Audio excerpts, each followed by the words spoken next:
आज बात करेंगे एक ऐसी कंपनी की जो मॉडर्न बिजनेस के ना सारे नियम कानून तोड़ देती है। एक कहानी जो एक छोटे से गांव से शुरू हुई और देखते ही देखते पूरी दुनिया में छा गई। तो चलिए मिलके समझते हैं इस कमाल की कहानी को। $9.5 बिलियन, जी हाँ, लगभग 80,000 करोड़ रुपए। ये है इस कंपनी का सालाना रेवेन्यू। और सिर्फ इतना ही नहीं, ये दुनिया की सबसे बड़ी वेजिटेरियन चीज बनाने वाली कंपनी भी है। लेकिन असली कहानी, असली मजा इन नंबर्स में है ही नहीं। तो फिर कहानी क्या है? वो ये है कि इस अरबों खरबों के एम्पायर का कोई एक सीईओ या कोई अरबपति मालिक है ही नहीं। इसके असली मालिक हैं 36 लाख किसान। जी हां, आपने बिल्कुल सही सुना। अब सवाल तो यही उठता है कि भाई ये मुमकिन कैसे है? मतलब 36 लाख लोग मिलकर एक कंपनी चला रहे हैं, वो भी बिना किसी झगड़े के। चलिए आज इसी पहेली को सुलझाते हैं। इस कहानी को समझने के लिए हमें समय में थोड़ा पीछे जाना होगा। बात है 1940 के दशक के भारत की, जहां किसानों पर हो रहे अत्याचार से एक क्रांति की चिंगारी सुलग रही थी। उस समय गुजरात के कैरा जिले में पोल्सन डेयरी नाम की एक प्राइवेट कंपनी का पूरा दबदबा था। समझिए कि एक तरह की मोनोपोली थी। हालात ऐसे थे कि किसानों को अपना दूध सिर्फ और सिर्फ पोल्सन को ही बेचना पड़ता था, और पोल्सन डेयरी उनकी इसी मजबूरी का फायदा उठाती थी।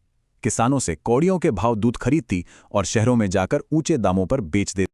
तो इस रोज रोज के शोषण से तंग आकर किसान पहुंचे एक ऐसे लीडर के पास जो उनकी आवाज बन सकते थे, सरदार वल्लभ भाई पटेल।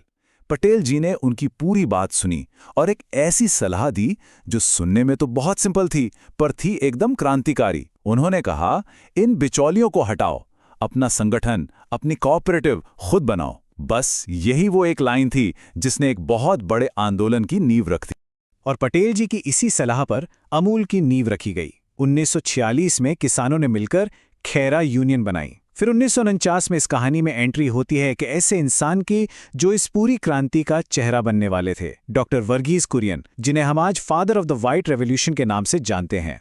1955 में कुरियन और उनकी टीम ने वो कर दिखाया जिसे पूरी दुनिया नामुमकिन मानती थी। उन्होंने भैंस के दूध से दुनिया का पहला मिल्क पाउडर बना दिया। ये इतनी बड़ी कामयाबी थी कि 1970 में इसी मॉडल को पूरे देश में लागू करने के लिए ऑपरेशन फ्लड की शुरुआत हुई। अच्छा, तो ये तो थी इतिहास की बात, लेकिन अब समझते हैं कि ये मॉडल काम कैसे करता है। आखिर इसका सीक्रेट सॉस है क्या, जो इसे इतना सफल बनाता है? देखिए, अमूल का मॉडल एक बहुत ही सिंपल लेकिन जीनियस 3 टियर स्ट्रक्चर पर काम करता है। सबसे पहला लेवल है गांव का।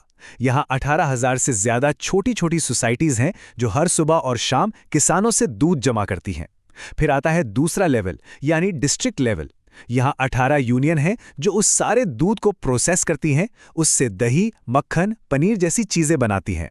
और फिर आता है सबसे ऊपर का तीसरा लेवल, स्टेट फेडरेशन। यही वो संस्था है जिसे हम सब अमूल के नाम से जानते हैं, और इसका काम है ब्रांडिंग, मार्केटिंग और इन सारे प्रोडक्ट्स को हम तक पहुंचाना।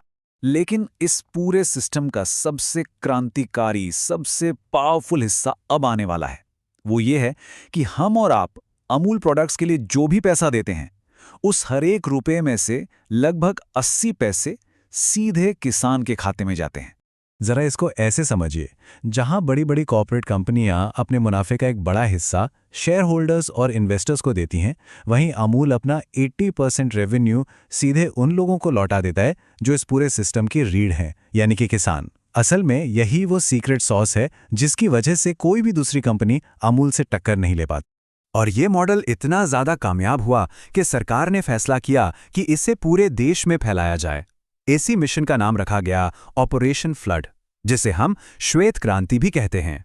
और इसी की बदौलत भारत, एक ऐसा देश जो कभी दूध की कमी से जूझता था, वो आज दुनिया का सबसे बड़ा दूध उत्पादक है। तो एक जबरदस्त बिजनेस मॉडल तो तैयार हो गया, लेकिन अब सवाल ये था कि अमूल को घर घर तक कैसे पहुंचाया जाए, वो भी बहुत ही कम बजट में। और यही जन्म हुआ आइकॉनिक अमूल गर्ल का।